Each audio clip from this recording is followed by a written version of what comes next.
ओम निरंजनम नित्यमनंतरूपम भक्तानुकंपादितविग्रहं वैशावतारं परमेश्वरमिड्यं तं रामकृष्णं शिरसा नमामः।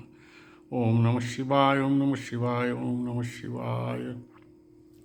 শ্রী শ্রী রামকৃষ্ণ পরমহংসদেব বলেছেন, সংসারে থাকলে দোষ নাই, সংসারেও ঈশ্বর লাভ হয়। তবে যেমন কাঁঠাল ভাঙতে হাতে তেল লাগাতে হয়, সেইভাবে থাকতে হয়। ঈশ্বরকে ধরে আগে বিচার করে জানতে হয় যে সংসার অনিত্য, বাপ মা ছেলে পুলে সব অনিত্য, কেউ চিরদিন অনিত্য মানে চিরদিন থাকবে না। আর নিত্য মানে একমাত্র ঈশ্বর, তিনি সবসময় আছেন, আদি অন্ত নাই ঈশ্বরের। সেই আর সংসার যে অসার, সেই বোধ যতদিন না আসবে ঈশ্বরের প্রতি টান আসে না। সংসার অসার, সংসারে কিচ্ছু নেই।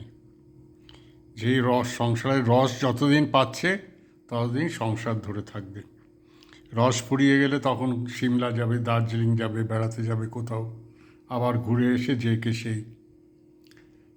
এইভাবে সংসারে লোকে রস জোগায়, বাজে গল্প করে, টিভি দেখে, সিনেমা দেখে, শপিং করে, যা হোক করে। আর ইন্দ্রিয় মন যত বাসনা এগুলো আশকারা পায়, যত কিনবো তত লাগবে, যত লাগবে তত কিনবো, এইভাবে চলতে থাকে। জয় কালী। তাই ঠাকুর যদি নিজে দেখিয়ে দিয়েছেন কেমন সংসার করতে হয়, তিনি বলতেন সংসারে একটি দুটি সন্তানের পর ভাই বোনের মতো থাকতে হয়, স্বামী স্ত্রী। ঈশ্বর প্রসঙ্গ করবে, ওই নিয়ে থাকবে, নাম সংকীর্তন সাধুসঙ্গ এসব নিয়ে থাকতে হবে। তিনি কাশিতে গেছেন মথুরবাবুর সাথে, সেখানে রাজামশাইয়ের ঘরে শুনছেন মথুরবাবু আর সেই রাজা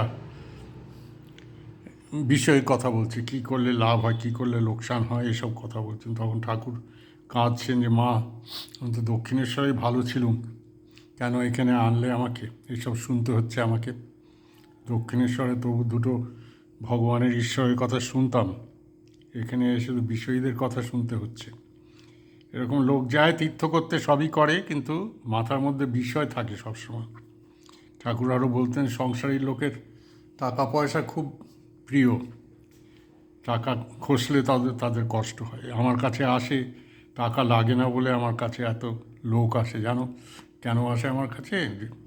কারণ টাকা লাগে না আমার কাছে, কিছু দিতে হয়নি কো। জয় শ্রীরামকৃষ্ণ। তাই ঠাকুর যতদিন না বুঝবে, পুরীতে গেছি, পুরীতে আশ্রমে দেখি মহারাজরা সংসারী কথা বলছে। সে ভক্তরা সেরকম সংসারী ভক্ত তো আসেন, তাদের সাথে সেরকম তাল মিলিয়ে চলতে হয়, মহারাজরাও সেরকম হয়ে যায়। তখন আমি ভাবছি আমার ঠাকুর কিন্তু কোনোদিন এসব আজে বাজে কথা বলেনি কো। আর এই যে তখন 1857 যে যুদ্ধ টুদ্ধ হলো, তখন সেসব কথা কি আছে কথামৃতে? কোথাও কিচ্ছু পাওয়া যায়নি কো। তিনি ওসব বলেননি।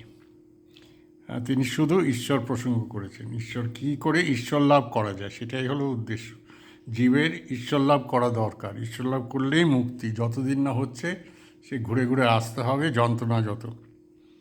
সংসার মানেই দুঃখের জায়গা। সংসারে যদি লঙ্কা যদি আমি ভাবি মিষ্টি হবে, তাহলে কি হবে?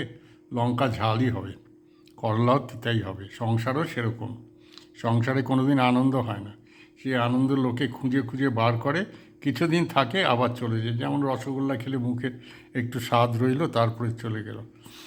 হ্যাঁ, এইভাবে দুঃখ সুখ, দুঃখ না থাকলে সুখ কেউ বুঝবে নি কো। তাই দুঃখটাও দরকার। সুখ দুঃখ সবই ঈশ্বরের থেকেই আসে, সবই তারই রস সব। কিন্তু তিনি নির্লিপ্ত, তাকে কিছু ছুঁতে পারে না। আর সেটা যাতে আমাদের না ছোঁয়ে, তাই জন্য ঈশ্বর লাভ করতে হবে, যে আমরা সুখ দুঃখ আমাদের সমান, গরম শীত সব সমান হয়ে যাবে আমার। সে খাবার যেমনই হোক, যা পাচ্ছি তাই খাবো। যদিচ্ছা লাভ সন্তুষ্ট, এরকম গীতায় বলছে। যা পাচ্ছি তাতেই সন্তুষ্ট। আমি কোনো ঢং করবো না, কিন্তু কোনো চাহিদা থাকবে নিকো। আমার যা জুটছে, ঠাকুর যা জুটাচ্ছেন তাতেই আমার হয়ে যাবে, তাতেই আমি সন্তুষ্ট। কী বা করেছি আমি এই জীবন পেতে বা পৃথিবীতে এসে, কার কী উপকারটা করতে পারছি? তার ইচ্ছায় যা হচ্ছে তাই হচ্ছে। আমি শুধু যন্ত্র, তিনিই যন্ত্রী। এই ভাবটা আনতে হবে মনে, বুঝতে হবে যে আমি কিছু নই, আমার কোনো ক্ষমতা নেই। এইভাবে অহংকার চূর্ণ হয় যে সবই ঈশ্বরের জন্য হচ্ছে, আমার দ্বারা কিচ্ছু হবে নিকো। তিনি যদি চান এক্ষুনি আমার প্রাণটা চলে যাবে, কিন্তু তিনি করাচ্ছেন বলে আমি করছি। আমি নিজের ক্ষমতা বা নিজের ইচ্ছায় কিছু করছি না। আমার মনে হচ্ছে, যেহেতু অহংকার আছে, মনে হচ্ছে আমার ইচ্ছায় আমি করছি, কিন্তু তেমন কিন্তু নয়, সবই তার ইচ্ছা হচ্ছে। আর মানুষ বিচার করে নিজেদের যা কয়েকটা ইয়ে, যেরকম মনের ইয়ে হয়েছে যে কোনটা ভালো কোনটা মন্দ, কেউ কালো ভালোবাসে, কেউ ফর্সা ভালোবাসে, এগুলো মনের ব্যাপার। এইভাবে কারো আকর্ষণ হয় ফর্সা মেয়ের দিকে, কারো কালো মেয়ের দিকে, কালো লাল জামার দিকে, কালো কালো জামার দিকে, এরকমভাবে থাকে না?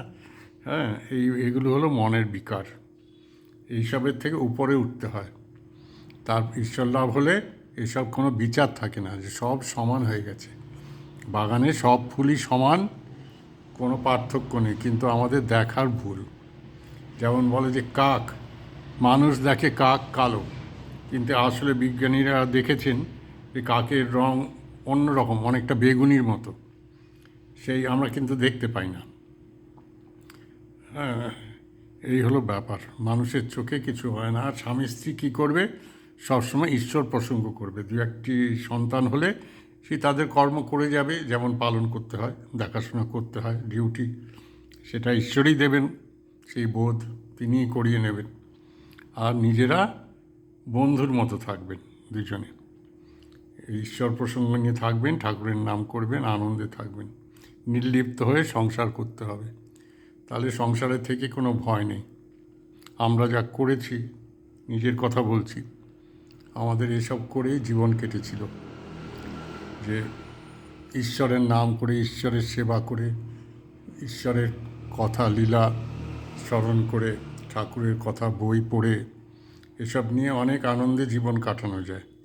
শুধু শুধু মানুষ সংসারের মধ্যে কষ্ট পায়, বদ্ধ হয়ে, সেগুলোর থেকে বেরিয়ে আসা যায়। ওম শিবায় নমঃ শিবায় নমঃ শিবায় নমঃ শিবায়।